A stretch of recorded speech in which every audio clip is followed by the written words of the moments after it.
Anong sabi ng boss nyo dyan? Balita ko napakahigpit rin dyan sa Singapore pero maayos. Di tulad dito.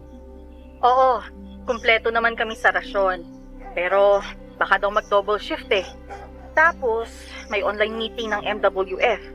Baka rin daw dagdagan yung working hours namin. Grabe naman yung dadagdagan pa yung 8 hours nyo. Tapos may meeting pa. Mas matindi pa pala abutin nyo sa work from home na yan eh. Anong magagawa namin? Buti nga may trabaho pa rin eh. Yun nga lang. Sila Ate Berna nga walang sahod hanggat hindi bumabalik sa on-site yung trabaho nila. Sila Benjo rin nawalan ng trabaho, yun. Biglang agent sila sa mga online sugal. Hoy Jim ha, baka naman naglalaro ka ng mga online sugal na yan. Nako, sinasabi ko lang sa'yo ha. Uy, hindi no. Ito naman. Tsaka nag-resign na rin nga pala ako. Tama lang yun. Kesa naman makasagap pa ako ng sakit. Mahirap na. Ako na lang ang bahala. Tsagain na lang muna natin to. Oh, siya nga pala. Baka naman, nagchat-chat pa sa'yo yung si Mona ha. Subukan mo lang talaga, Jim. Naku, subukan mo lang. Ano? Hindi Ikaw naman. Niratrat mo na nga, diba? Pati nga nanay nun, chinat mo pa. Dapat lang. Nang malaman niya yung pinaggagawa ng anak niya. Babysitting na nga usapan. Tapos, iba na pala yung Ikaw naman. Tama na nga. Babalik na naman ba tayo dyan? Ay nako, talagang lagi tayong babalik dyan para mapaalalahanan ka. Saka ikaw naman ang may gawa niyan eh. Magtiis ka. Oh, siya nga pala. Bukas ka na susunduin ng van nila tita ha. Yung mga bata, ihabilin mong maayos kila mami. Baka naman. Oo, sige. Ako nang bahala. Tapos, dadaanan niyo yung bagong katulong. Saka, caregiver yata ni nanay. Pinakuha ni nanay yun eh. Oh, umayos ka ha. Caregiver ni nanay ha. Hindi sa'yo. Huwag mong pakikialaman. Napakaano naman ito. Sobra ka naman sa akin. Lahat na lang ba pag-iisipan mo sa akin? Syempre. Kasi ganun ka nga eh. Kaya nga pinalayas ko si... Oo na, sige na nga muna. Di pa ako tapos mag-ayos ng mga dadalhin ko bukas eh. Yung ID mo ha. Baka hindi kayo makalusot sa checkpoint kapag nakalimutan mo yon. Gaano kaya ako katagal dun kila nanay? Kasi naman nandun naman tita mo ba't kailangan pa akong papuntahin? Yun ang sabi ni nanay eh. Wala ako, kaya sa'yo iaabot yung ipabibigay sa akin. Saka Jim naman, hindi ko mapupuntahan si nanay. Ewan ko nga kung... sana nga, mahintay pa ako ni nanay.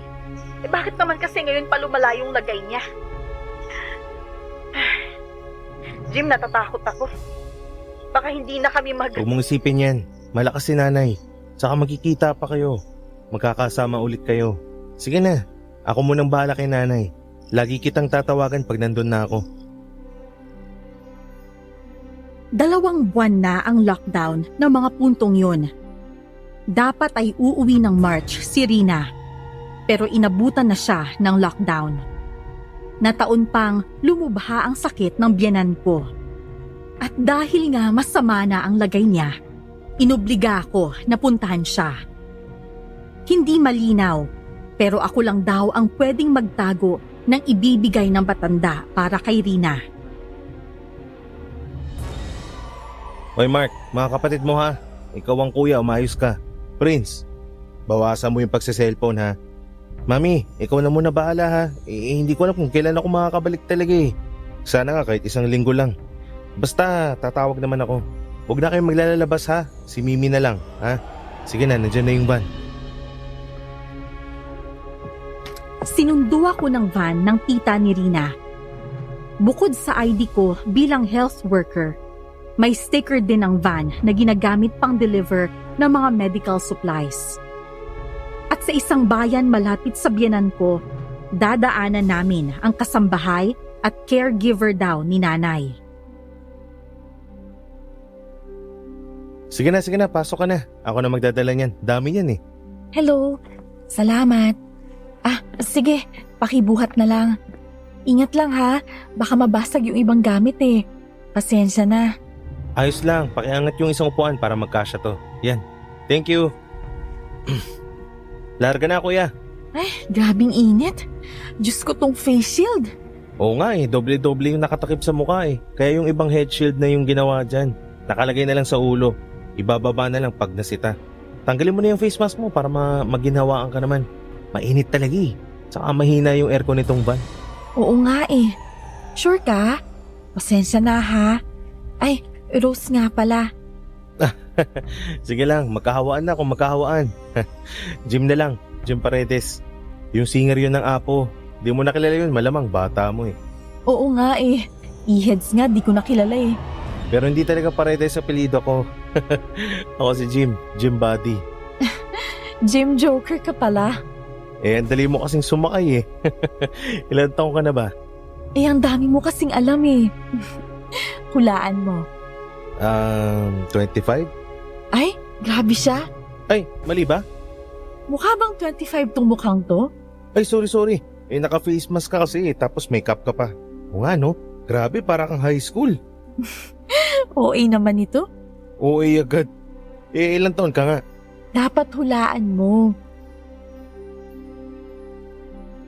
Siya si Rose. Siya pala ang kinuhang kasambahay at caregiver na rin ni nanay. Saktong madaldal si Rose. Madali siyang makagaanan ng loob. Kahit ilang minuto pa lang kaming nagkakakilala, grabe na ang batuhan namin. At aaminin ko, nagandahan ako sa kanya. Ewan kung dahil lang ba pare-parehong mukha ang nakikita ko sa araw-araw sa bahay. Pero umaliwalas ang pakiramdam ko sa mga ngiti at sa kinang na mga mata niya. Mga mata niyang maningning at mahiwaga rin. Grabe nga yun, tandang-tanda ko nga yun eh. Nasa labas pa ako nung hapon nung March 17. Sa Maynila ako nun. Hindi ko alam yung balita. Eh, napansin ko lang na biglang nagmamadali na yung mga tao, ganun. Tapos biglang narinig ko sa radyo habang nagsusyomay ako, magla-lockdown daw. 12:00 raw. Eh, sarado na Maynila at saka yung mga patawid ng probinsya. So ayun, takbo na rin ako. Ako rin eh. Sa gadget store ako pumapasok noon. Kaso, walang paki yung manager namin. Ayaw niya kaming pauwiin kahit nabalita na yung lockdown ng 12:00. E di yun, inabutan ako. Hindi ako nakalusot. Kinabukasan na ako nakauwi. Tapos, nilakad ko pa. Grabe nga yung nangyaring yun. Kala mo zombie apocalypse eh. Tapos kinabukasan nun, kala mo, uy, ano yun? Ha? Alin? Bakit? May nakita lang ako sa salamin pero wala. Baka namalikmata lang ako siguro. Habang nagkukwentuhan kami ni Rose, napasulyap ako sa kanang side mirror. Nakita ko ang kakaibang refleksyon ni Rose sa salamin. May mga markang itim sa mukha niya. Tila may pangil din na nakalitaw sa bibig nito. At parang mas mahaba ang buhok niya kesa sa nakikita ko. Napansin ko rin ang driver namin na panay na ang silip sa salamin. Kung ano-ano na nakikita mo dyan ha? Nakainom ka bang gamot mo? Baka mamaya, manakmal ka bigla. Baka ikaw yung manakmal. Ha? Anong... Alin? Wala. Sabi ko gutom na ako. Eh, magbubukas akong chicherya. Baka gusto mo rin. 3 to eh. Wow, dami ah. Makikidukot na lang ako para hawa-hawa na. Sige lang. Okay lang kung ikaw makahawa sa akin. Ano yun? Wala. Sabi ko dukot ka na lang. Hindi, ikaw na lang ang humawak. Kuya, ito sa'yo ha. Para hindi ka na dumukuwang dito. Nakakapanibago talaga ang daan. Napakaluwang. Akala mo, ghost town ang bayan. Dapat ay masaya kasi mabilis ang biyahe. Pero may lungkot na dala ang kawalan ng laman ng kalsada at tao sa paligid. Makalipas ang 3 oras na daldalan sa biyahe, nakarating din kami kina nanay. Ay, makaunat rin. Pero grabe talagang init. Uy, ako na magbababa niyan. Diretso ka na dun. Uy, hintayin na kita ha. Nakakahiya eh.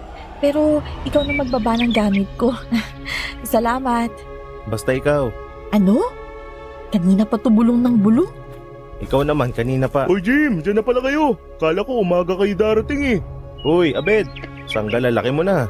Ulol, dati pa ako malaki. O ito na ba yung... Hello, magandang hapon. Ako si Rose. Ako yung pinatawag na kasambahay saka caregiver ni Ma'am Nitz. Ah, yun na nga eh. Nga pala ako si Abed. Abed waiting for you here inside my heart. Anak ng bawang, ang bantot ng banat mo, boy. Gusto kong matawa pero mamaya na lang. Ba't mamaya pa? Ngayon na para makita ko yung ngiti mo. Ay, ayoko. Mahal yung ngiti ko eh. Ay, mahal ba? Wala akong pambili ng mga mahal pero kayang-kaya kong magmahal. Kasi ang init eh. Tas nung nidiri na kami sa mga hirit mo, bed. Siguro. Oy, kayo na pala yan. Ano, Jim? Kamusta? Uy, Tito Ray. Pa. Suwabing-suwabe pa rin ah. Tapos pumuti pa. Yan ang nagagawa ng pandemic. Batok mo lang naman ang di pumuti. Ikaw na ba si Rose? Magandang hapon po. Opo. Nako, hindi nabanggit ni Ma'am Nit sa akin. Bawal pala hindi gwapo sa pamilya niya. Ay nako, hindi binanggit para masurpresa ka. Hindi rin naman sinabi ni Tita Nits na diwata pala yung darating eh. Pero ang gusto kong banggitin kanina pa, gutom na ako. Ay, oo nga naman. O tara, pasok na. Oy, disinfect muna ha. Iwan nyo na dyan yung mga gamit nyo. Saka ito, alcohol ha, ipaligo nyo. Ako na magpapaligo sa'yo, Rose. Gusto mo, taliguan kita? Pero sa asido nga lang. Pinsan ni Rina si Abed. Pinsan naman ni Nanay si Tito Ray. Sila ni Abed ang kasama ni Nanay sa bahay. Sila na rin ang parang katiwala ng matandang bahay ni Narina. Walang patid ang banatan at hagalpakan namin. Kakikilala lang namin kay Rose, pero mahusay talaga itong makisama kahit puro kami lalaki. Sa panahong puno ng takot at kawalang kasiguraduhan, pakonsuelo na lang ang ganitong maliliit na bagay. Ano yan, nilaga? Saktong-sakto. Adobo rin. Upo na, Rose. O dito ka, tabi tayo para... Oy. Kakain ka na naman. Kakapananghalian lang natin kanina.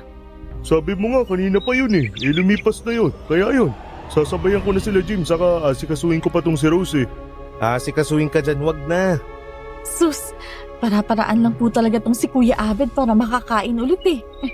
7 beses sa maghapon kasi kumakain yan eh. Kaya kita mo, sing laki ng braso niyan yung hita namin. Uy, sobra ka dito. Muscles too. Malambot nga lang. Tsaka bakit ba sa nagugutom yung tao eh? Hindi na gutom tawag yan pag ganyan. Magkaiba yung gutom saka masiba. Sige na nga. May magagawa pa ba ako? Nakaupo ka na dyan eh. Siya nga pala Rose. Nabanggit naman na siguro sa'yo yung gagawin mo dito ano? Ay, opo. Nilinaw na po lahat sa akin.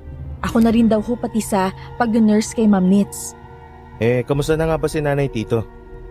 Si Ate Nits, totoo lang, hindi mabuti.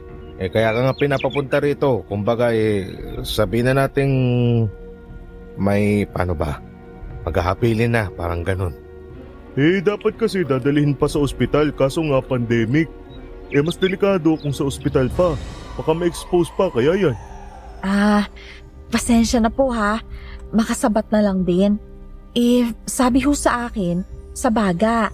Tapos, nagkaroon na ng mga komplikasyon? Ganon nga. Noon pa kasi matindi yung pulmonya niyan. Tapos lumala. Lalong nakakatakot dahil nga sa COVID na yan di ba't baga din yung tama nun? Yun nga po talagang hindi advisable yung sa ospital pa. Pero kompleto naman po ng gamit si Ma'am Nits dito, di ba po?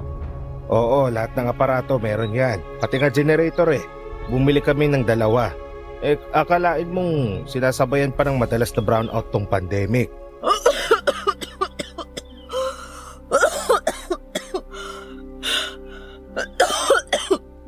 Hala, sorry po. Sorry. Uy, ano na? Ayos ka lang? Tubig oh, tubig.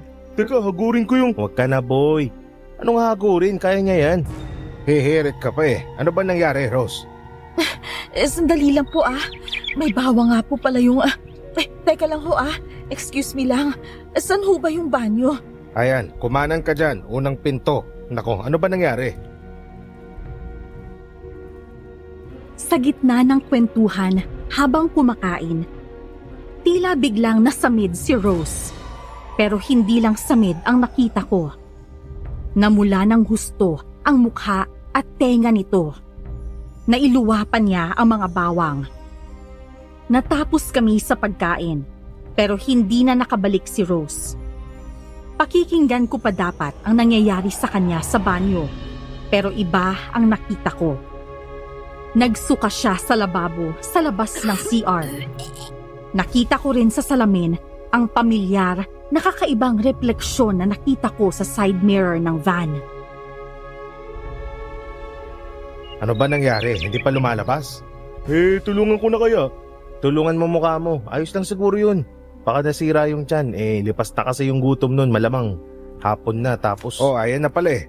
Ano nangyari sa'yo? Ayos ka lang ba? Naku, kulay hotdog yung mukha mo Ayos lang ho ako. Medyo nasamid po ako ng matindi sa bawang saka paminta. Tapos, umakyat sa ilong ko. Masakit ho yun, di ba? Shit, sakit nga nun. Para kang na-torture nun ah. O ito, uminom ka muna. Bawang, nasamid. Masakit nga kasi talaga yan, tito. Opo, pero ayos lang naman po ako. Kumain ka na. Kaso lumamig na tong pagkain mo Kuha kita ng bago. Sandali lang, upo ka na dyan. Hindi na. Okay na ako, Abed. Salamat na lang. Busog na rin ako Pulang-pula pa rin ang mukha, pati tenga ni Rose nang bumalik sa lamesa. Pasinghap-singhap pa to at halatang nahihirapang magsalita. Napansin kong naiba ang tingin sa kanya ni Tito. Kaya pinilit kong ibahin ang usapan. Nagyaya na lang akong uminom sa bakuran, sa tabi ng pool.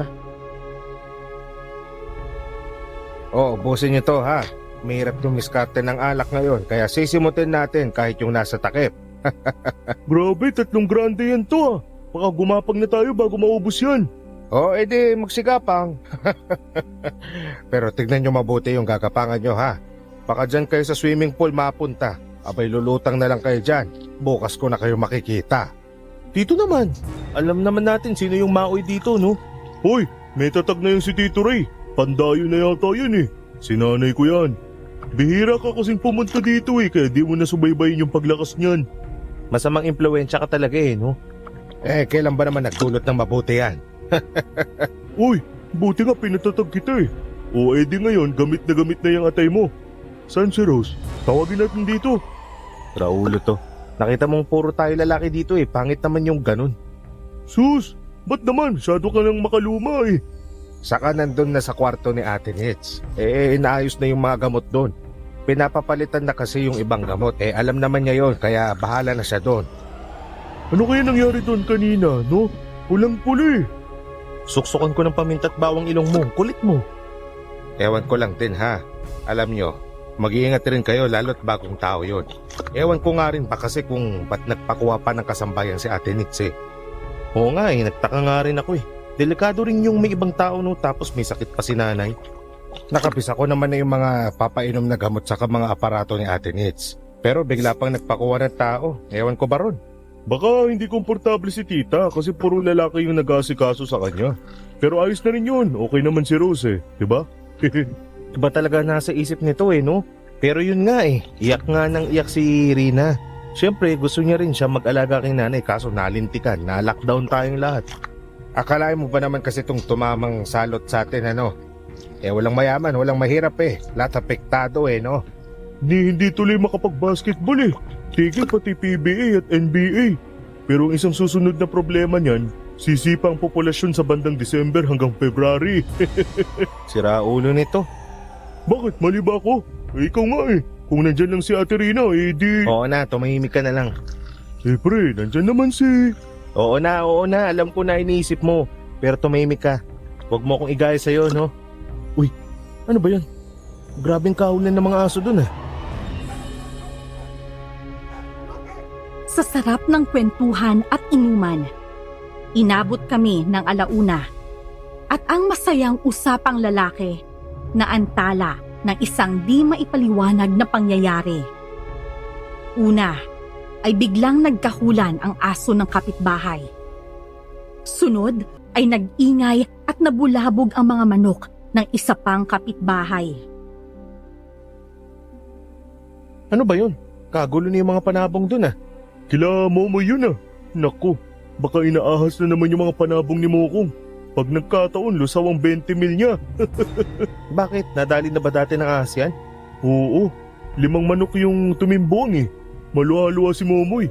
Yung asawa naman, kala mo kinaliwa ay halos palayasin si Momoy. Yari na naman siya. Ayan na, pina-flashlight na oh. Uy, tawag tayo.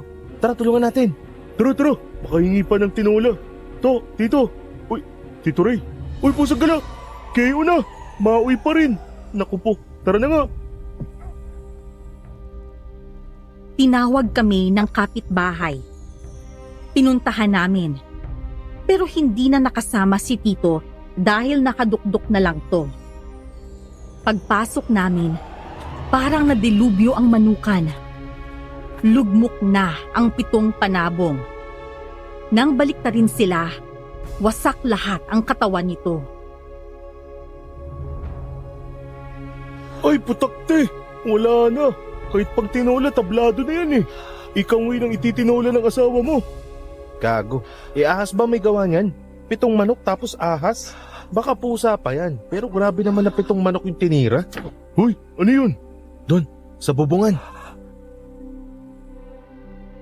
May kumalabog sa bubong ng bahay ng may-ari ng mga manok.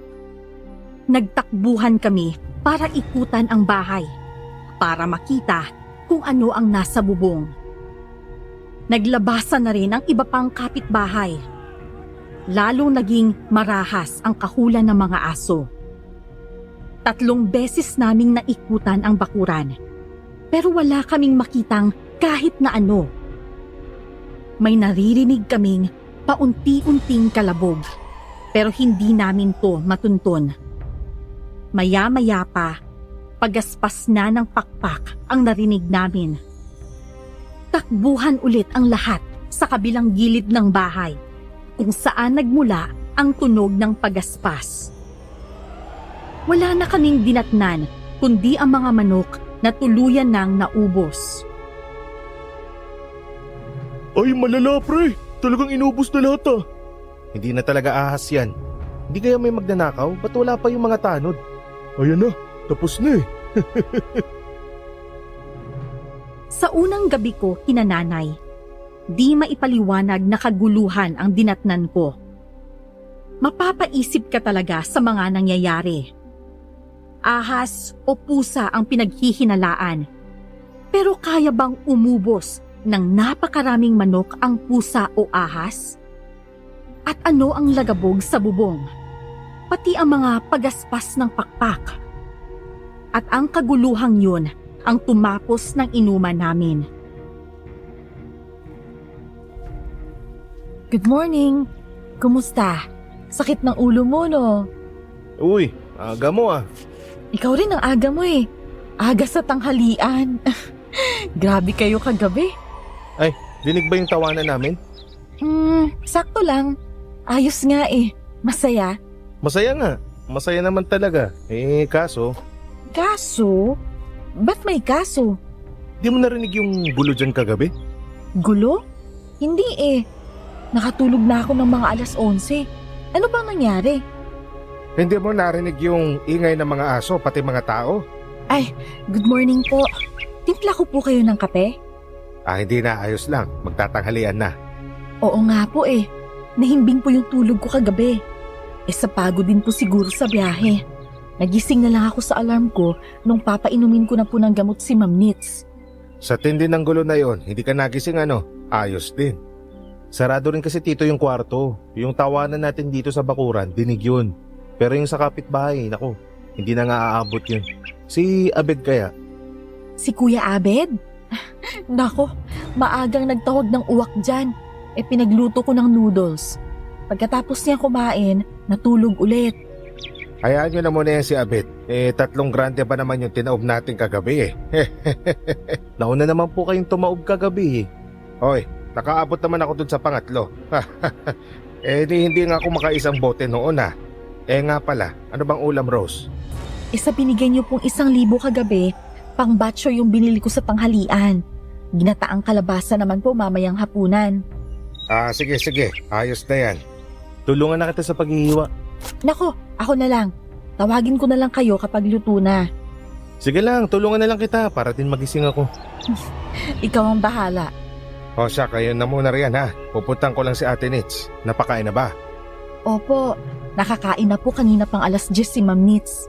Oh, yan. Hiwain mo yung mga lamang loob at karne. O sige, ako na dito ha. O, paano ba to? Sus, ano ba yan?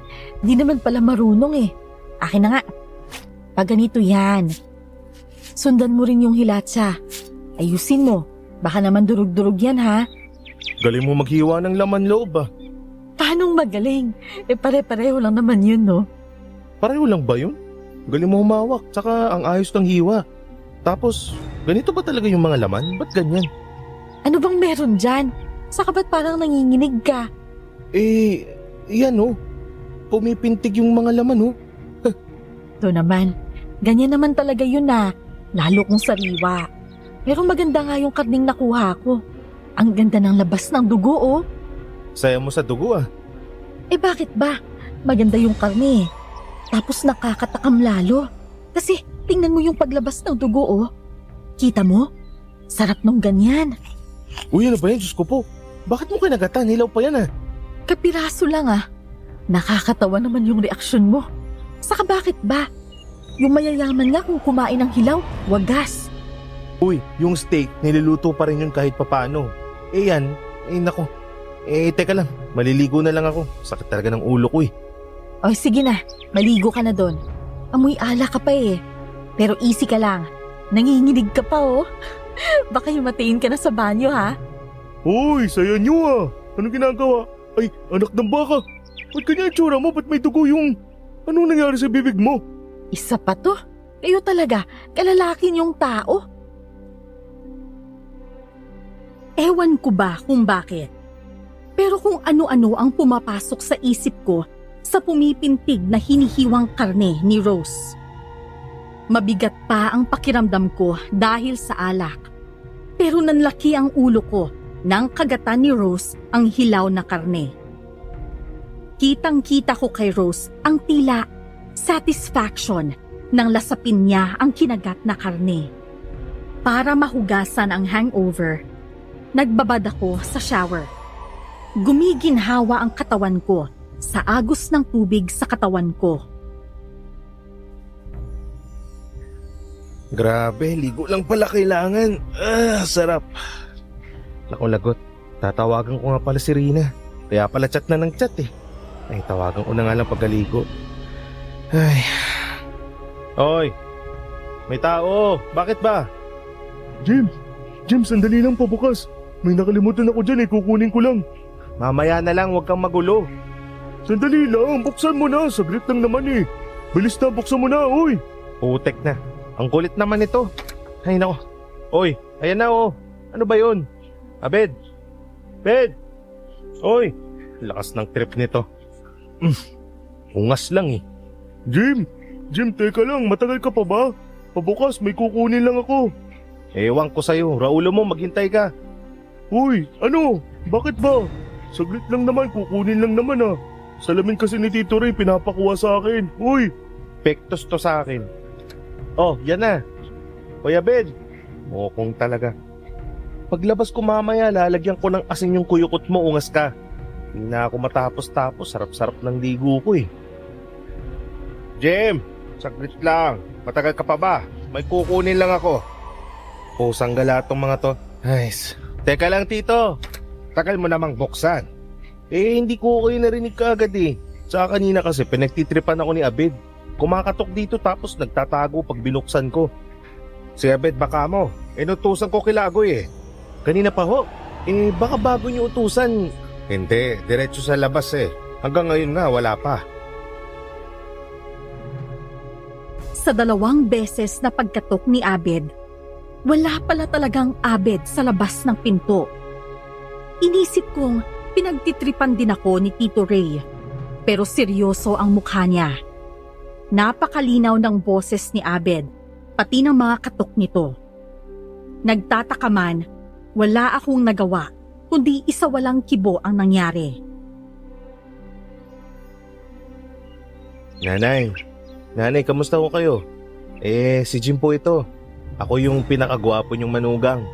Ito naman po yung pinakamaganda niyong anak. Ito ho si Rina. Naririnig niyo ho ba, Nay? Gumalaw yung kamay. Naririnig ka ni Nanay. Kausapin mo lang. Nay, si Rina to. Nay, kumusta ka? Kumusta yung pakiramdam mo? Damihan mo yung kain, Nay, ha? Papadalhan kita ng mga chocolate.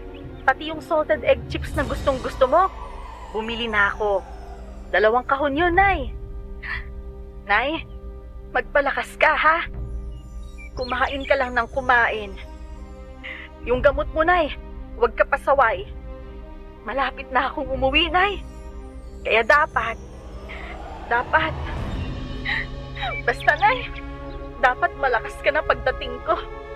Pupunta ulit tayo kila Kuya Obet sa Baguio pagbalik ko. Rina, kalma ka lang kasi masama rin kay... Uy, ano ba yan? Maano si Nanay? Teka, punta muna ako sa kwarto ha. Nanay, sandali lang ha. Papakainin ka na rin ni Rose. Uy, ano? Ayos ka lang ba? Ba't ganun itsura ni Nanay? Bungong-bungo naman si Nanay. Tapos... Uy, teka lang. Wala eh. Hindi naman kasi talaga makakakain ng maayos tapos masyadong matapang yung mga gamot. Kaya pati balat niya parang matutuyo. Baka naman pinapabayaan ni Tito Ray yan. Diyos ko naman, Jim. Parang bangka yung itsura ni Nanay eh. Bakit naman? Huwag ganyan ang isipin mo. Sila ang nag-aalaga kay Nanay. Talaga lang kasing lumala yung sakit ni Nanay eh. Diba nga, daming komplikasyon. Saka ngayon mo lang ba nakita si Nanay? Magtatanong ba ako kung nakikita ko yan? Laging sinasabi ni Tito, tulog, dumudumi, ganun. Tapos ngayon, ay naku, hindi ko kaya, Jim. Wala eh, di ko rin alam eh. Pero huwag ka mag-alala. Sige, dito na lang muna ako ha. Total naman, walang eskwela yung mga bata. Uy, bakit? Anong tinitignan mo? Nanlalaki mata mo dyan. Ano yung nasa likod mo? Anong nasa likod? Salamin. Oo nga, salamin. Pero, may kasama ka ba? Wala, nasa labas si Abed. Pinagtripan nga ako nun kanina eh. May sumilip eh. May sumilip sa salamin. Parang anino lang, pero... Ito naman, ano pa. Walang tao dito, nasa kwarto nga ako eh. Ayun, may hayop ba dyan? Tuta. May tuta ba dyan? Ano? Hayop? Wala, ako lang nandito. Ano nga ba kasi yun? May narinig akong parang maliit na tunog. Parang tuta nga eh. Parang hagik-hik nga na maliit. Pero mas tuta yung katunog. Sus, kulit naman ito. Ililibot ko yung camera ha. Tignan mong mabuti ha. Oh, yan. Oh, yan, 'di ba? 'Di ba? Oh. Ayun oh. Ano ba yun? Pusang gala. Ano naman bang ayun? Ayun, wala nga eh. May dumaan. Maliit lang. Maliit na kambing na ewan, pero...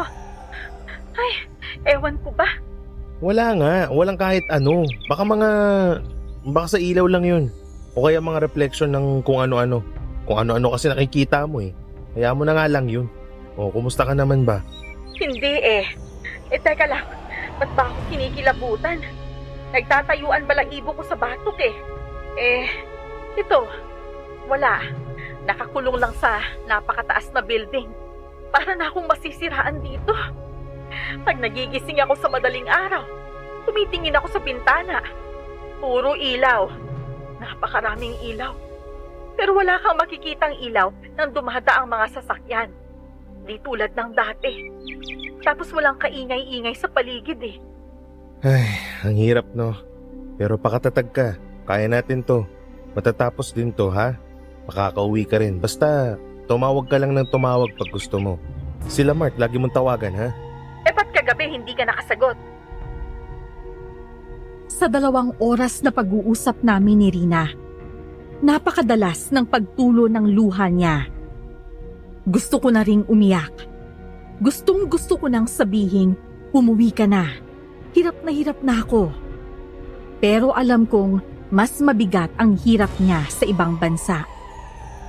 Bukod sa pag-iyak, mayat-maya niya ring binabanggit ang kung ano-ano raw na nakikita niya sa likuran ko. At hindi lang daw sa likuran ko. Lalong manlalaki ang mata niya at sasabihing may dumaang usok o parang malabong anino sa mismong mukha ko. Kinikilabutan ako, pero hindi ko na lang din pinapahalata. Lumipas pa ang 1 linggo ko kina nanay. Mayat-maya ang tawagan namin kasama ang mga anak namin. Si Rose naman, mas nagkakapalagayan kami ng loob. Pero napapansin ko na ang nag-iibang pakikitungo ni Tito sa kanya. Oh, ikaw na maghiwa ng bawang sa kaluya ha. Baka naman hindi mo pa kaya yan ha. Lagi mo akong pinaghihiwa ng bawang na yan. Uy, baka lumambot ng husto yung baboy kanina pa yan. Yari ka na naman pag ano. Oo nga eh. Minsan nga, hindi ko naman kasalanan. Tulad nung pagsasaing. Siya kasi nagsalang. Hindi naman sinasabi sa akin. Tapos masusunog. Pagpasensyahan mo na lang. Baka stress din yung tao eh. Kalalakas naman ang mga boses nyo.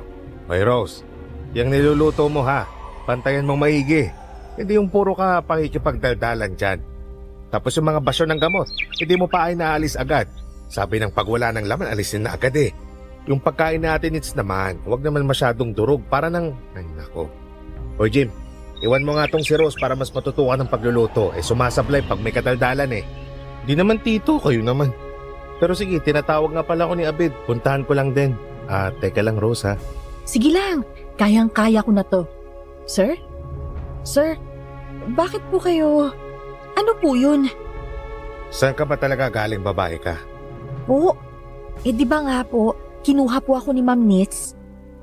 Lahat ng ginagawa mo ngayon, ako ang gumagawa niyan. Nagtataka lang ako kung bakit pa tumawag ng kasambahay si Ate Nitz. Tapos delikado ang panahon ngayon dahil sa virus na yan. Tapos ito ka, susulpot na lang dito. Si Ma'am Nitz nga ho yung nagpatawag sa akin dito. Hindi naman... Hindi na nakakapagsalita si Ate Nitz. Di ba sila ni Nanay ang magkaibigan? At nung dinalaw siya ni Nanay, nakakapagsalita pa siya. Nakakapagtaka nga ho na biglang nagkaganon, di ba? Baka ho, alam niyo kung bakit. Kaya... Tandaan mo to. Alam ko kung ano ka. Huwag kang pakakampante. Di ko inaalis ang paningin ko sa'yo. Ba't niyo po ako babantayan? Alam ko rin ho kung ano kayo. At alam na alam ko kung ano ang gusto niyong mangyari. Kung ako sa inyo, hindi ako gagawa ng ikasisira ng balak niyo. Para na lang tigilan ni Tito Ray si Rose, lumabas na lang ako. Sa totoo lang, ako ang nahiya kay Rose. Habang papalabas ako, narinig ko ang tuloy-tuloy na paninermon ni Tito Ray. Bukod sa sermon at paninita, narinig ko ang mainit na sagutan ng dalawa. Nagtataka ako, pero minabuti kong tumahimik at makiramdam na lang muna. Hoy dito, tagal mo lumabas eh. Tumutulong kasi ako sa kusina, hindi lang kasi ako puro lamon. Tumutulong, ayaw mo lang layuan si... Yan ka na naman. Sabi na wag mo akong ginagaya sa'yo eh. O bakit ba? Pinapunta mo ako dito. Di ako na lang didiskarte dun. Bahala ka sa buhay mo. O ano nga gagawin natin? Punta tayo kina Pinggoy, nagbebentang alak yun eh. Mas mura kasi dun. Kinapinggoy. Napakalayo nun. Tapos napakahirap ng dadaanan papunta dun eh. Tara na, para sa alak, susungin natin yun syempre. Alam mo namang taghirap sa alak ngayon eh. Oo na, naawa naman ako sa'yo eh. Alak na nga lang nagpapagana sa utak mo. Tara na nga. Yan! Sino-sino pa ba magkakadamayan kundi mga timawa sa tumaan? Kamusta pala si Ate Rina? Parang tanga kasi yung COVID na yun eh. Di yun, araw-araw tumatawag, araw-araw din umiiyak. Mas masaklap kasi nga nagkaganito pa si nanay. Syempre, gusto ni Rina makita si nanay kaso nga paano? Paano gagawin? Bigla lang din yung paglala ni Tita Nitz eh. Nakakapagsalita pa yun nung mga nakaraang linggo tapos ngayon parang tumatango-tango na lang. Kalahating oras na kaming naglalakad. Pakitid ng pakitid ang napakasukal na daanan. Napagkwentuhan namin ni Abed ang pagkakatanggal niya sa trabaho at ang pagkakasakit ng kuya niya. Kaya hindi makauwi si Abed sa bahay nila. Naka-quarantine pala ang pamilya nila. Mahaba na ang kwentuhan namin tungkol sa parusa ng lockdown at pandemya. Pero naputol ito dahil sa isa na namang di maipaliwanag na pangyayari. Uy, ano ba yun? Wala yun, baka kung anong insekto lang. Hindi eh. Malaki yung kaluskus eh. Uy, O nga no, parang iniikutan tayo May nantitrip pa yata sa atin Lumamig ang hangin. Biglang nagsitahimik ang lahat ng ibon at mga kuliglig. Sunod-sunod ang paggalaw sa loob ng matataas na talahib. At nang masulyapan ko ang isang malaking puno, natanaw ko ang hugis taong mabilis na tumakbo ng payuko. Nagsumiksik ito sa mas masukal na parte ng lugar. Kita mo yun? oo. Jim, siguro uwi na tayo. Tara.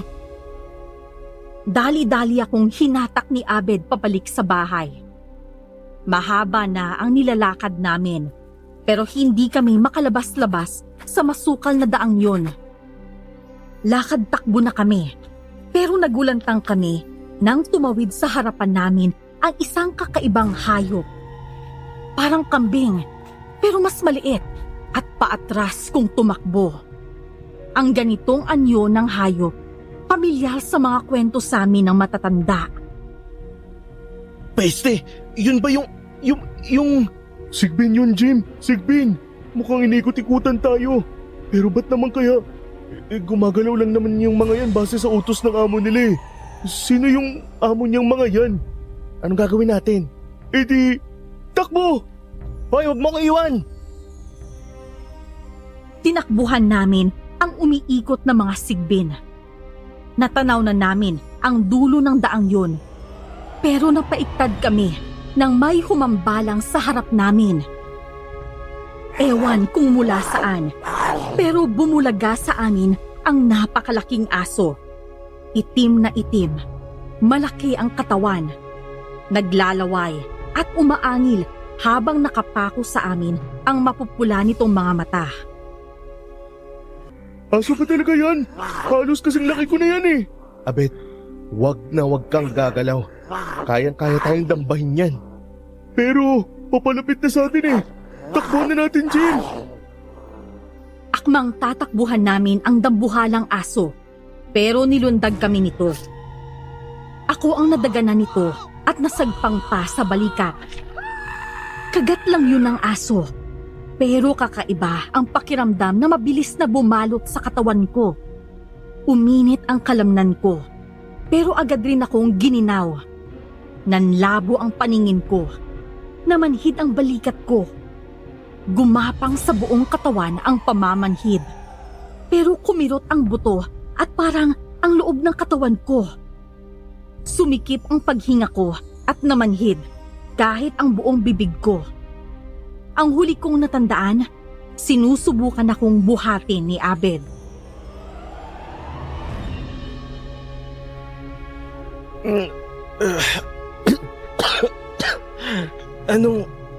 Nasaan? Huwag kang magsalita. Nandito ka sa kwarto ko. Huwag kang maingay ha. Pupunasan kita. Akong bahala. Ba't nandito ako? Rose. Hoy, anong ginagawa mo? Naalala kong sinakmal ako ng aso sa masukal na daan. Ngayon, nasa kwarto ako ni Rose at pinapausukan ng kung anong dahon.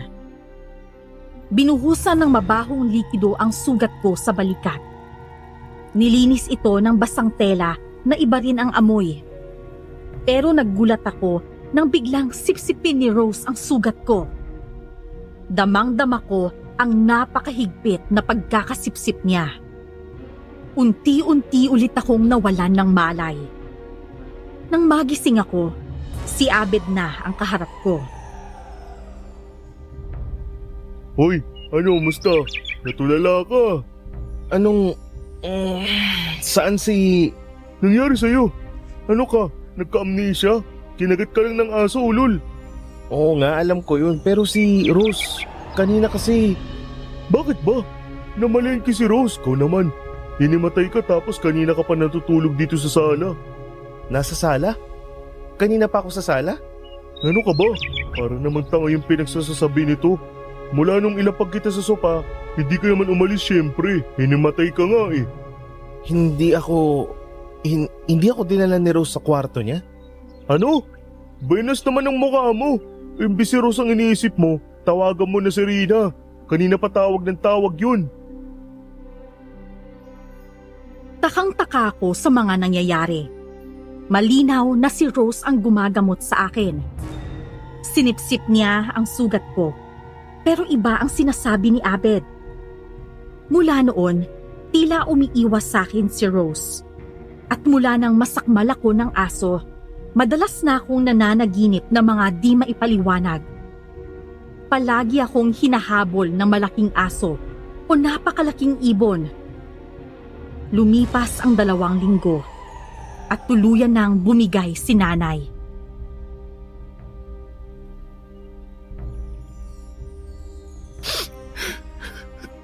Rina, ito na si nanay. Ayun nga eh.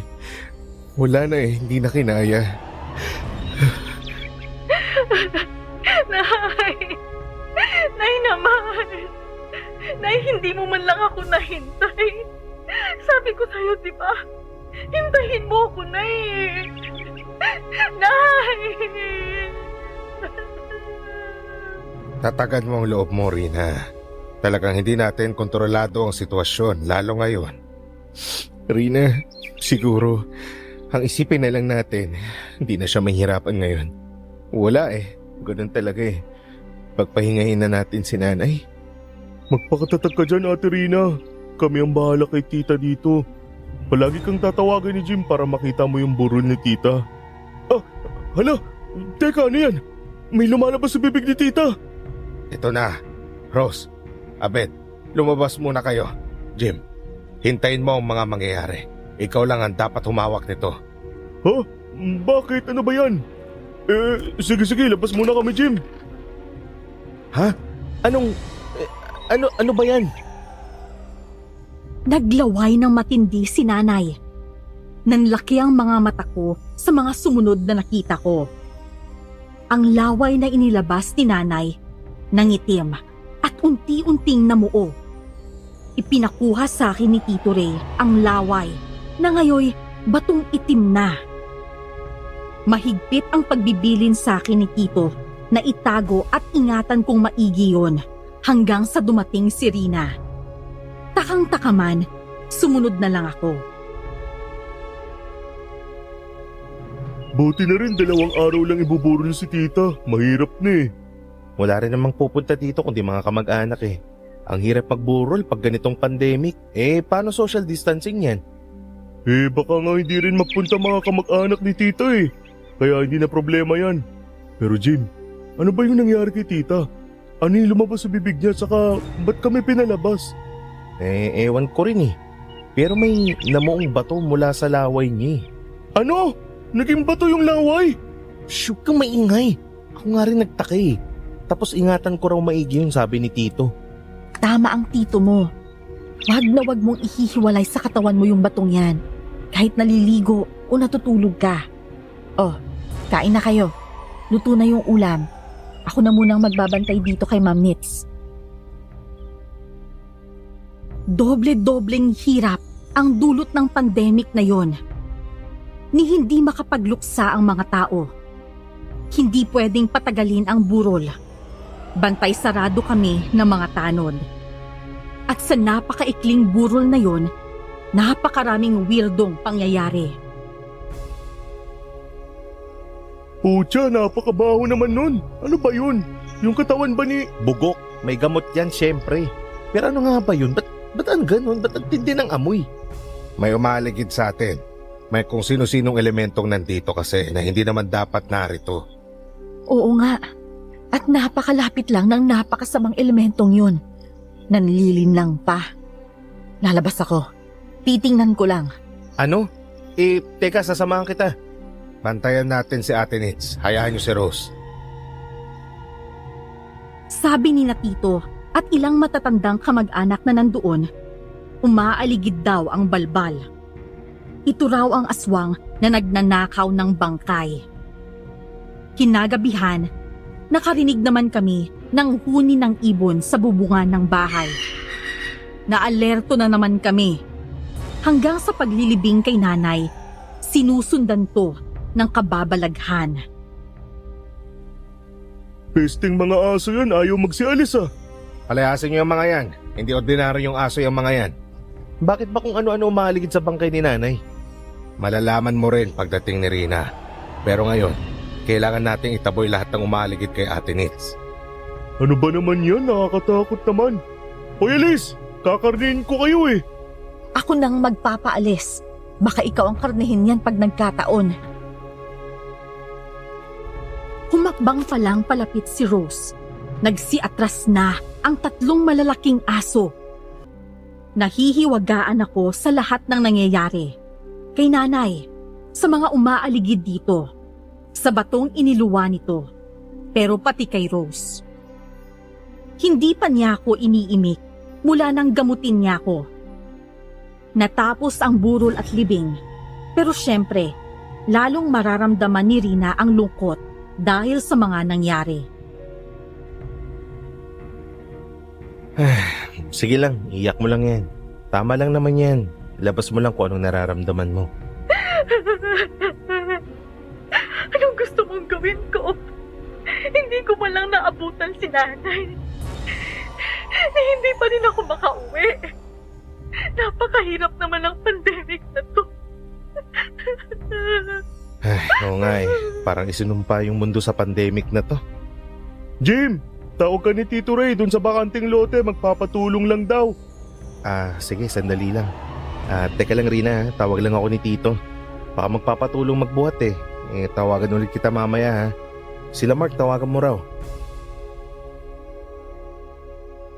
Dali-dali akong tumakbo papunta sa bakanting lote sa likod pa ng bakuran namin. Pero wala doon si Tito Ray. Nagulantang naman ako nang may mabilis na dumaan sa likuran ko. Nasulyapan ko ang maliit na hayop. Buisit, ano na naman ba to? Tito Ray! Tito Ray! Bahala ka dyan, alis na ako. Teka, nasan na ako? Natakot ako dahil naalala ko ang nangyari sa amin ni Abed. Kaya tumakbo ako pabalik sa bahay. Pero biglang nagbago ang itsura ng lugar. Biglang nasa gitna na ako ng di pamilyar na kakahuyan. Narinig ko na ang malahalakhak na huni ng mga sigbin. Nataranta na ako, kaya diretso na akong tumakbo. Pero nakaramdam ako ng kirot sa bewang ko at unti-unti na akong nanghina. Pagsilip ko sa bewang ko, isang maliit na hayop ang nakakagat sa akin. Nawalan ako ng lakas, para bang hinigop ng kumakagat sa akin. Nawalan ako ng malay, at gulat na gulat ako sa nararamdaman ko pagmulat ko. Si Rose na naman, pero pasibasib niya akong hinahalikan, direkta sa bibig. Pusang gala, anong nangyari? Tumahimik ka na lang. Itinuloy ni Rose ang ginagawa niya. Wala naman akong nagawa. Ewan kung anong nangyari. Pero parang sumingaw lahat ng negatibong enerhiyang nagpapahirap sa loob ng katawan ko. Pagising ko, nakahiga na ako sa kwarto ko. Wala na ulit si Rose. Buisit, ang sakit ng ulo ko. Grabe, ano ba nangyari? Hinabol ako nung... Tapos si Rose. Si Rose, hinalikan ako. Masisira na yata ulo ko. Masarap sana, kaso... Hindi pwede. Huwag ganun. Huwag na yun, Jim. Buisit naman. Ay, nako. Jim! Oh Jim, kakain na. Maghapon ka ng tulog ah. Ano ba, nagdamo ka? Sira. Ito na, susunod na. Maghapon na akong tulog. Ay, nako. Pupungas-pungas akong lumabas ng kwarto. At ang bumungad sa akin sa lamesa, si Rose. Hindi ako tinitingnan nito, pero pasimple niya akong nginitian. Di ko maiwasang maramdaman ang pagkalalaki ko. Paano nga ba naman ang gagawin ko? Hoy, hoy. Ano ba? O, topak mo ah. Ba't ka ba tulala? Ano ba nangyayari sa'yo? Wala. Ewan ko. Hindi, masama lang yung pakiramdam ko. Alam mo, kumain ka na lang. Masama pakiramdam ha. Pabasa ko sa'yo yung chat ni Ate Rina. Umuusok na. Sabi ko maghapong tulog. Nagdamuka ako yata. Si Rina nga pala. Oo nga pala. Naalala mo yung nung isang araw? Yung hinabol tayo ng aso nung nagpunta tayo kina Pendong? Ano? Sarap ng tama sa'yo no. Saan ka ba umiskor? Si Pendong, pinasok sa ospital pero di na nakalabas ng buhay. Ano? Paanong... yung kahapon yata yun eh. Yung pinapunta mo ko sa bakanting lote, sabi mo, tinatawag ako ni Tito. Nagpunta ako doon tapos hinabol ako nung... Ewan, kinagat pa nga ako eh. Tapos tong si... Hoy, daig mo pa na COVID ah. Kahapon, maghapon akong nakapila sa barangay. Doon sa bigay ng ayuda. Pinagsasabi mo, okay ka lang? Gusto mo ba ng pampababa ng tama? Kausapin mo si Ate Rina. Tignan ko lang kung di ka makabalik sa lupa, parang ewan to. Miss Esperanza, hindi ko na alam ang nangyayari. O kung may nangyayari nga ba talaga. Hindi ko na alam ang totoo o hindi. Parang ako lang ang nakakaalam ng lahat. Sa gabi naman, kapag natutulog ako sa kwarto, maaalimpungatan ako. Makikita ko na lang si Rose na nakasilip sa pinto. Pagbabangon na ako, tatanungin siya, mawawala na siya. Oh, mag-almusal ka na. Tinanghali ka na naman ah. Ay pandesal dyan. Ipagtitimpla kita ng kape. Teka lang. Rose, upo ka nga muna dito. Ano ba yun? Mamaya na. Dami kong ginagawa oh. Saka baka mapagalitan na naman ako ni Sir Ray. Ito na yung kape mo. Oh, may tirang pritong itlog pa pala eh. Oh, ito. Hindi Rose, kailangan natin pag-usapan yon. Ano ba nangyayari? Ba't mo ko hinalikan? Anong hinalikan? Ang bastos mo ah. Kapag narinig ka ni Sir Ray, mapapaaga pa ang alis ko dito. Sa isang buwan pa dapat ako aalis. Huwag kang ano dyan. Buisit. Rose naman, malinaw yun eh. Gulong-gulo na kasi ko. Hinalikan mo talaga ako eh. Alam kong totoo yun. Bakit nga kasi... Rose, halika nga. Ligpitin na natin yung mga gamot ni Ate Nitz. Linisin natin yung tokador ng mga gamot doon. Sige po sir, susunod po ako. Hindi natapos doon ang mga kakaibang pangyayari. Isang gabi, para bang may naghahabulang maliliit na hayop sa ibaba ng kama ko. Ewan ko naman kung bakit hindi ako makagalaw. Hanggang sa tila binangungot na ako. Napadpad ako sa isang gubat. Patiwarik akong nakasabit sa mataas na puno. Pinipilit kong sumigaw. Pero para bang nasa isip ko lang ang pagsigaw ko kahit gaano kalakas ang boses ko. Nasaan ako? Ano na naman to? Tulong! Tulong! Abed! Tito! Tito Ray! Tulungan niyo ako! Ayoko na! Ano yun? Ang laking ibon! Natanaw ko ang ibon na umaaligid sa puno. Napakalaking ibon nito. Mahahaba ang mga kuko nito at mapupula ang mga mata. Nakakatakot rin ang huni nito. Sumisidto pababa at hinagip ng kuko ang dibdib ko. Umagos ang dugo ko at napunta ito sa bibig ko. Nataranta na ako at lalong nagsisigaw. Pero wala pa ring boses na lumalabas. At isang pamilyar na boses na naman ang sumigaw. Wag! Ayoko na! Tulong! Wag! Layuan mo yan! Layas! Si Rose. Rose, tulungan mo ako. Manahimik ka na lang. Naitaboy ni Rose ang nakakatakot na ibon. At habang patiwarik pa din akong nakasabit, sa ikalawang pagkakataon, hinalikan na naman ako ni Rose. Sa matagal na pagbabad ni Rose sa bibig ko, naramdaman kong unti-unting bumalik sa normal ang paligid, pati ang pakiramdam ko. Nakabalik ako sa kwarto ko. Pagbalikwas ko sa kama, napalingon ako sa pinto. Ang nabungaran ko, si Rose na nakasilip.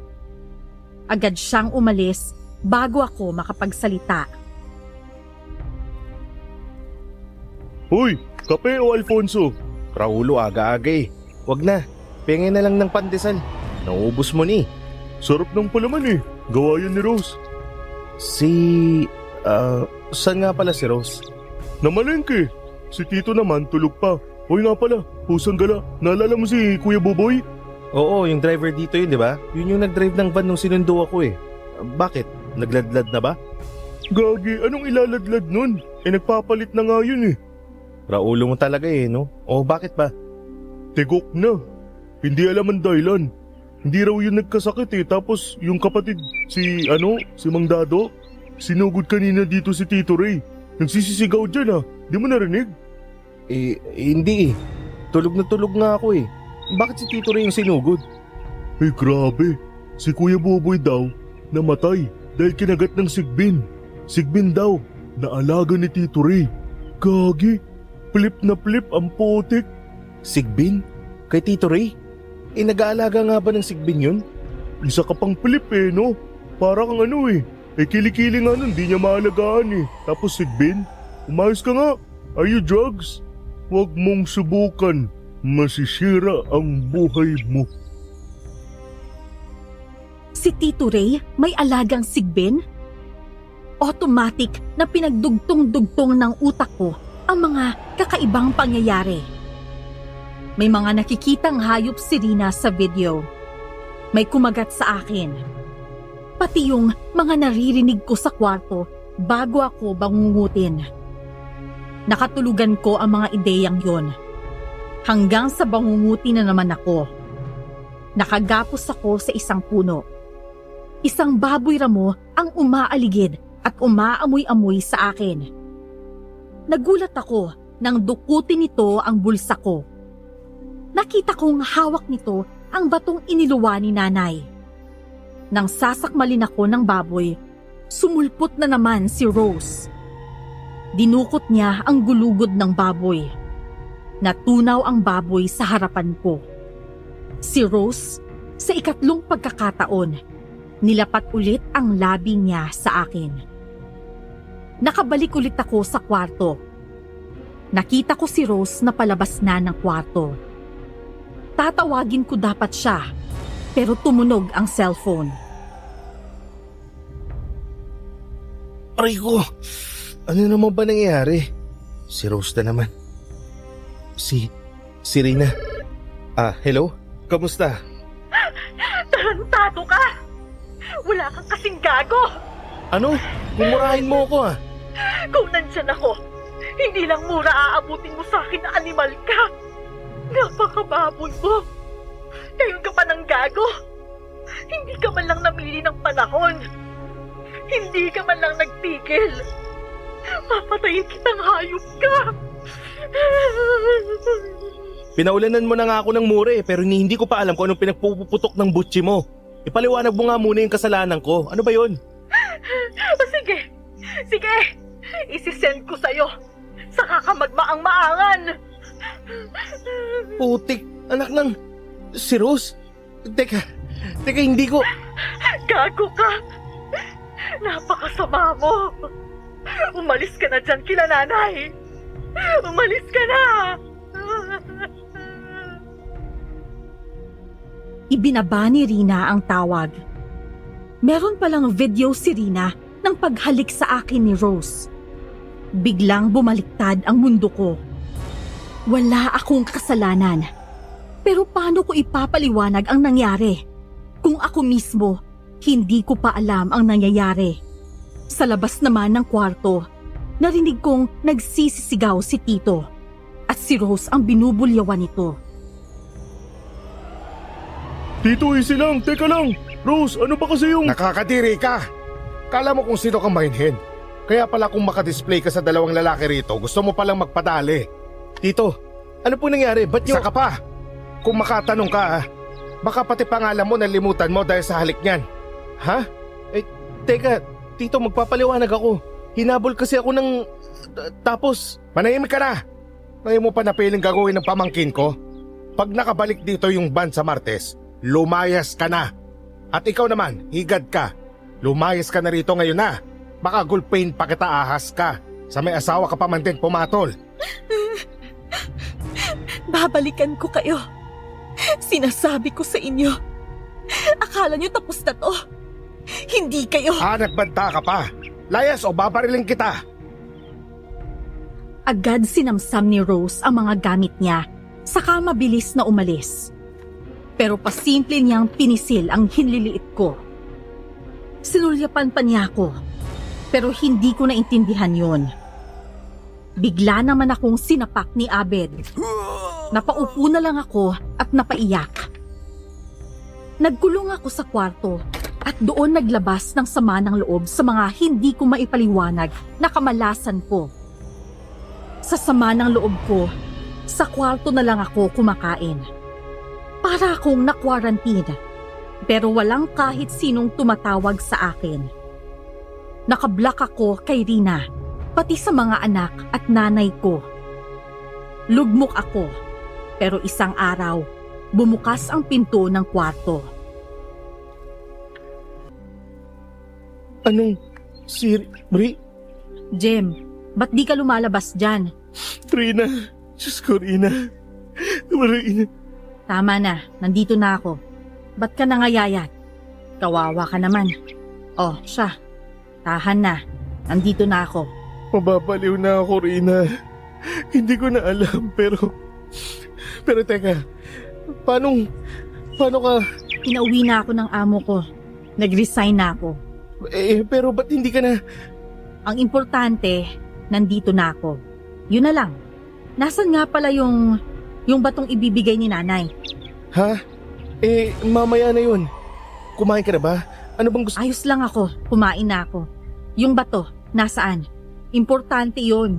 Teka. Nandito yun sa bag ko Saan ba? Teka lang ha. Naku, nawala. Anong nawala? Importante yun Mas importante pa yun sa'yo. Kaya lang ako umuwi para doon. Ano? Ayos pala Basta, hanapin mo.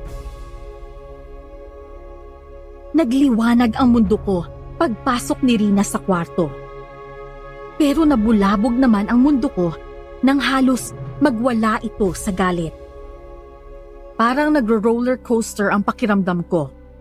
Halos baliktarin ko ang buong kwarto, pero wala ang bato.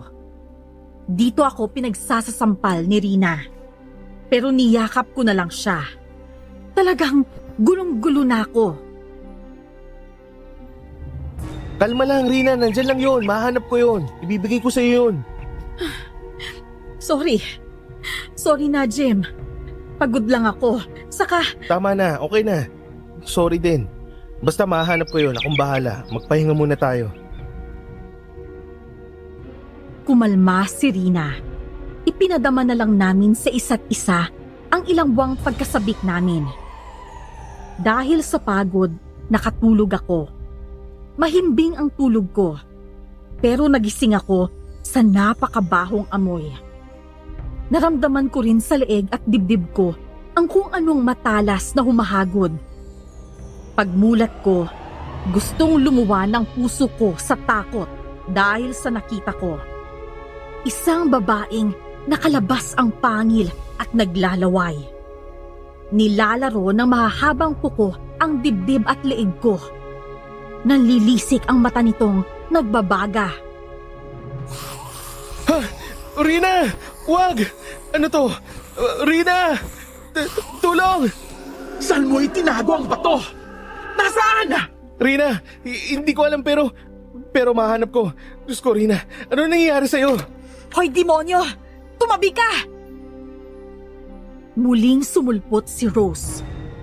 Umangil ang halimaw sa ibabaw ko. Humagis to sa pinto. Umaangil to. Pero para siyang napaparalisa nang bumulong ng dasal si Rose. Nakatulog naman ako nang ilagay ni Rose ang mahaba't mabango nitong buhok sa mukha ko.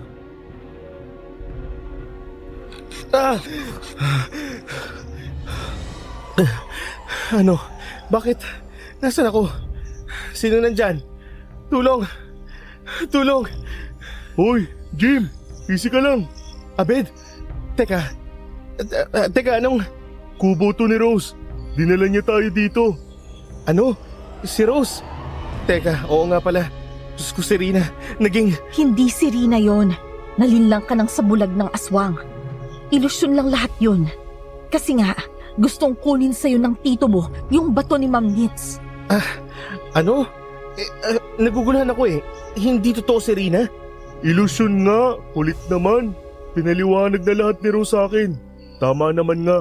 Aswang si Tito na amo ng mga sigbin. Pag nakuha niya yung bato, makapag-alaga siya ng mga umatraka. Mas matindi sa sigbin. Kaya pala, totoo pala yung nangyayari. Saka yung mga nararamdaman ko. Saka totoong lagot ka kay Ate Rina. Kasi totoo yung mga kissing scene nyo ni... Anak ng bakang dalaga, sabi ni. Ano yan? Natutuwa ka ba o... Tumahimik na nga kayo. Ginawa ko lang yun kasi ang tatangan nyo. Hinihigop ko yung kamandag ng sigbin sa inyo. Inaalis ko yung sabulag. Hindi ganap, pero bangkilan ako. At isa yun sa kakayahan ng bangkilan. Yung manghalik? Sorry. Ang dumi talaga ng utak ng mga lalaki, no? Pero ang problema natin ngayon, susugurin din tayo dito ni Ray. Alam na niyang nasa akin yung bato. Kinuha ko sa'yo kasi nanakawin sa'yo ni Ray yan. Buti na rin kinuha mo. Pero Diyos ko namang problema yan, di aswang para si nanay. Si Tito, pati si Rina. Kaya ibibigay sa kanya yung bato? Ngayon mo lang na-gets. Pero di ako aswang ha. Hindi lumitaw sa dugo ko. Tama na. Ito na yung mga sigbin. Ipagsusuot nyo itong mga anting para madali nyo silang makita. Wisit. Paano lalabanan yung mga yan? Iiwasan nyo lang muna. Mamamatay lang yung mga yan pag nasira yung mga tapayang tinitirhan nila. Ayun na.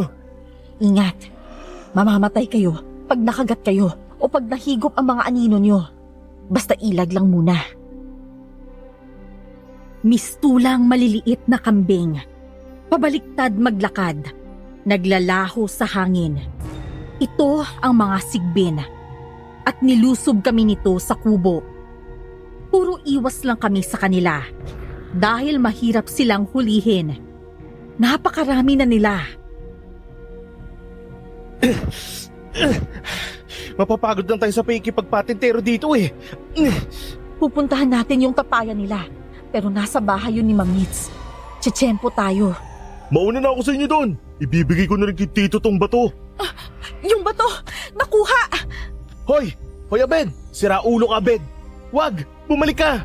Wisit! Malas! Uy Rose! Anong gagawin natin? Naloko tayo. Dapat mahabol natin si Abed. Tama na to. Diyos ko! Nagiba itsura! Teka, kaya mo pala yan? Sana kanina pa. Sabi ko nga, hindi ako ganap. Kaya hindi ako agad makapagpalit. Lalo na lagi kong ginagamit sa inyo yung kapangyarihan ko. Ang tatangan nyo kasi. Pero ito na, tumakbo ka ha? Tinubuan ng kuko, pangil at magandang pakpak si Rose. Kumpara sa karaniwang aswang, parang mas maganda at mas elegante ang anyo niya. Dahil nga siguro may pagkabangkilan siya. Nasabayan ni Rose ang liksi ng mga sigbin. Pinagbabalibag niya ito. Ang iba'y binabalian niya. Kinapitan ako ng 3 sigbin, pero pinagulong ako ni Rose at pinagbabalibag ang mga ito. Lalong dumarami ang sigbin. Nakuyog na si Rose. Nasakmal na ako't nawala na naman ng malay. Pagmulat ko, si Abed at Tito na ang kaharap ko sa silong ng bahay. Hoy! Hoy! Gising na, hoy! Aray ko, buhay pa ba ako? Boy ka pa naman pero mamamatay ka na rin nagdahan-dahan dahil sa kagat ng sigbin. Binuhay lang kita para panoorin kang mamatay. Pagpatay ka na, kukunin ko ang karne mo. Mahirap kasi kumuha ng pagkain ngayon. Bawal lumabas eh. Nanlalamig na naman ang katawan ko. Nananakit ang kalamnan.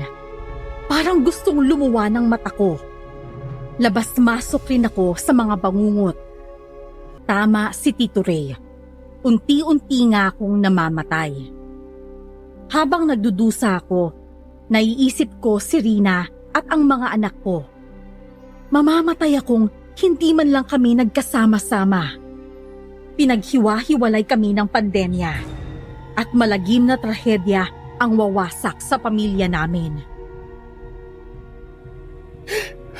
Rina, Mark, mga anak ko, hindi man lang ako makakauwi.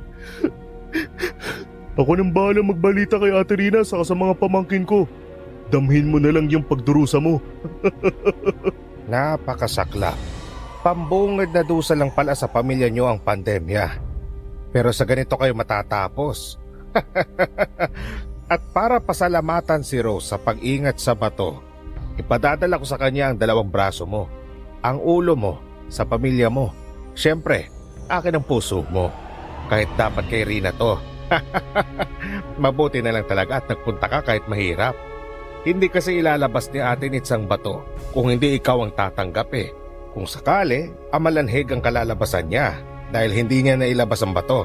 Kaya napakahusay ng ginawa mo. Susulitin ko ang batong to. May nakapasok! Hindi sa'yo ang batong yan, kaya isoli mo!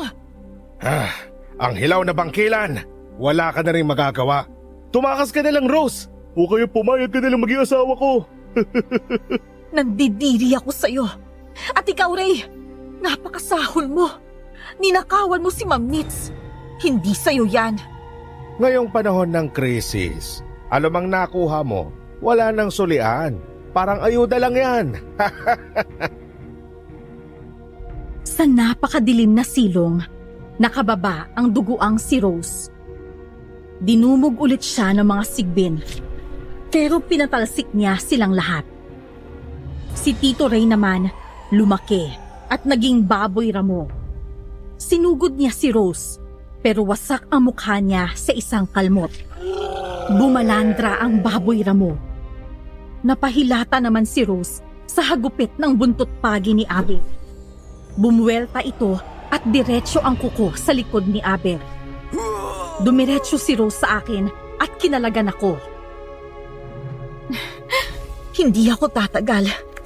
Tumakas ka na lang. Alam kong nanghihina ka rin. Pero mabuhay ka para sa pamilya mo. Hindi, tutulungan kita. Pero mamamatay na kayong dalawa! Tumilapon kami ni Rose sa isang suwag ni Ray. Lalo kaming nanghina. Inilapat ni Rose ang palad niya sa dibdib ko. Dumaloy ang tila, apoy sa loob ng katawan ko. Nagsiatras naman ang mga sigbin. Anong nangyayari? Anong ginawa mo? Makakakilos ka ng mabilis. Mas malakas ka. Pero panandalian lang yan.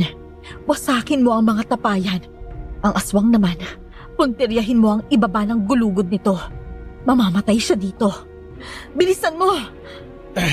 Bahala na. Kaprasong kapangyarihan mula sa hilaw na bangkilan? Anong silbi niyan? Testingin natin. Nakaiwas ako sa damba ng baboy ramo.